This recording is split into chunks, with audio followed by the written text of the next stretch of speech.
Halo semuanya, hadirnya saya di sini bukan karena ingin nunggu antrian beli bakwan, bukan karena ingin nebeng wifi, dan bukan karena ingin ikutan antri sembako. Kenalkan, nama saya Daryl Afdal Wijayanto yang akan menemani kalian membahas isu-isu penting dari sudut pandang anak muda di podcast Depok untuk Dunia.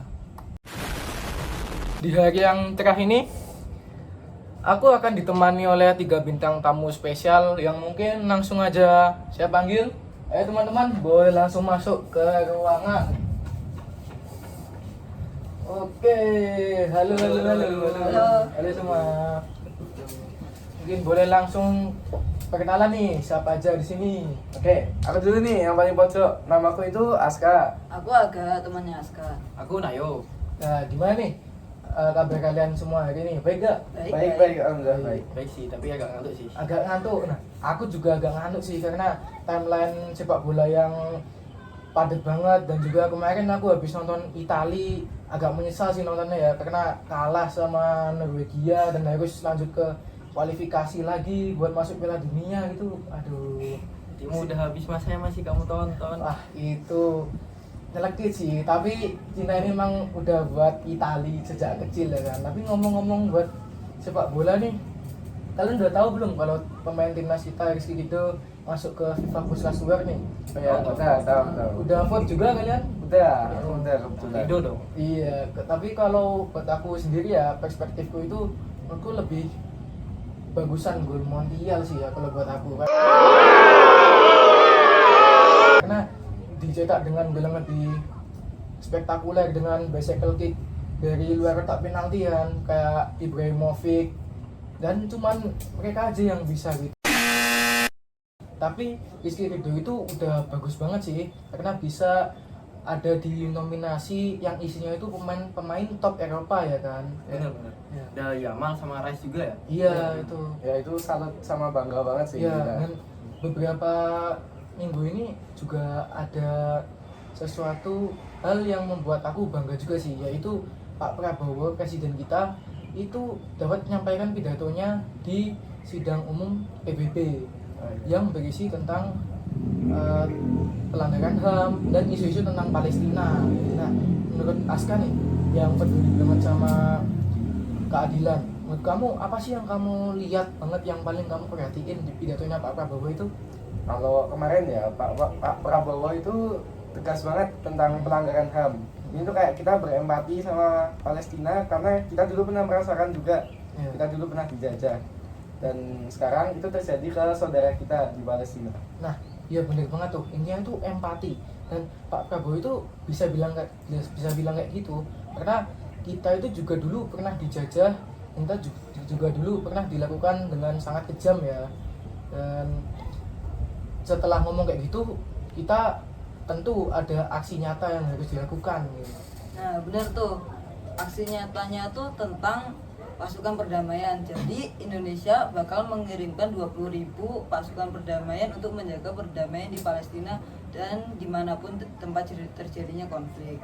Ini bukan cuma soal HAM aja, tapi aksi nyata untuk melindungi hak dan keamanan orang lain di tengah perang.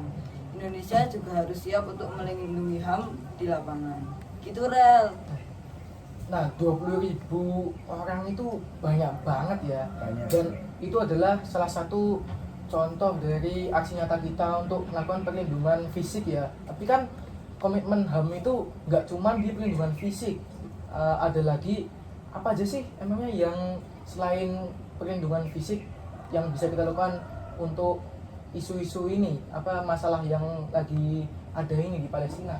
Nah, menurut aku Rel, selain kita kirim pasukan, kita tuh juga langsung buktiin lewat bantuan nyata. Situ Pak Prabowo bilang, karena kita salah satu produsen beras paling tinggi di dunia, kita tuh udah bisa ngekspor beras dan bantu negara yang mengalami kelaparan, ya seperti Palestina itu. Jadi kita tuh nggak cuma peduli tentang HAM, tapi juga peduli dengan hak mereka atas pangan. Wah, keren banget sih. Jadi bantuan kita itu bukan cuma tentang fisik ya, tapi ada di kesejahteraan pangan juga. Nah, tapi Pak Prabowo itu nggak cuma menyinggung itu aja kan, Pak Prabowo juga menyinggung tentang perubahan iklim nih. Benar banget itu. Persoalan iklim itu emang penting ya.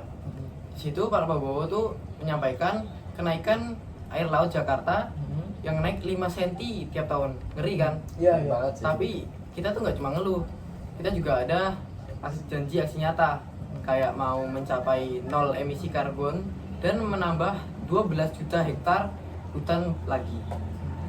Hujan guys, kursinya kan. Oke, keren banget nih. Jadi inti pidato ini adalah Indonesia itu dikatakan sebagai negara yang membela HAM dan keadilan sosial. Tapi buat kalian bertiga tuh kesimpulannya apa sih dari pidato ini? Nah, kalau dari aku ya, kesimpulannya tuh pidatonya tuh kita tuh kayak harus saling solidaritas, sama kita harus adil gitu, kayak keadilan. Kalau buat Aga? Menurutku sih ini tentang peran kepemimpinan yang bijak. Nah, bener banget tuh gak. Tapi yang paling penting itu adalah harapan untuk solusi dua negara yang damai. Nah, ya. Wah, jadi itu adalah isi dari pidato yang disampaikan oleh Pak Prabowo ya teman-teman. Sangat sempurna dan itu di depan para pemimpin-pemimpin dunia yang bahkan Presiden Amerika Serikat Donald Trump itu mengatakan bahwa itu adalah pidato yang sangat baik ya teman-teman. Jadi kita harus bangga mempunyai presiden yang dapat berbicara di depan umum dengan bijak ya teman-teman. Udah, Oke, teman-teman. Oke, gimana? Tutup aja dulu, tutup. Gak apa? Lanjut aja. Jadi cukup sekian isu-isu yang kami bahas dan isi-isi pidato Pak Prabowo. Sampai jumpa di podcast dari Depok untuk Dunia di episode yang lain. Dadah.